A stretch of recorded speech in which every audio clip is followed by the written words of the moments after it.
The West has a plan to squeeze even more money out of Africa, and they're calling it tax collectors without borders. And so what they're doing is that they're training hundreds of thousands of tax collectors that aren't loyal to any one country in Africa, and they're providing those as resources so that the African governments can tax their own citizens more effectively. It's basically a 1-2 punch. The first thing that they did through the IMF and the World Bank was they got African countries in a lot of debt, and the cost of servicing that debt started to eat up almost all of the government revenue in many of the African countries. And the Western world came in and said, hey, what if we train tax collectors for you and offer all of our advanced analytical tools that we use to tax people in the Western world? And if you do these tax reforms that we propose, we'll give you even more loans so that you can do your big projects, or maybe you can get that chalet in Switzerland. But unlike the Western world where the tax money might actually find itself circulating in the economy, because they set up these African nations in a lot of debt, the money that they collect from this increased tax revenue is just going to get shot out into the Western world, which is something that even the colonialists of the 1700s couldn't have dreamed would happen. So is there anything that can be done about this? My recommendation is, if you're an African leader, even though it's hard,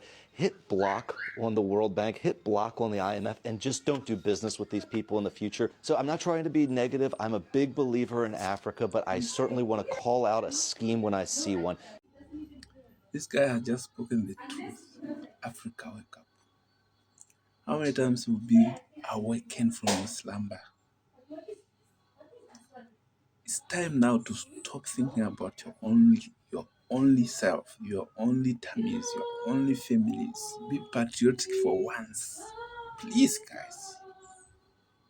Chai.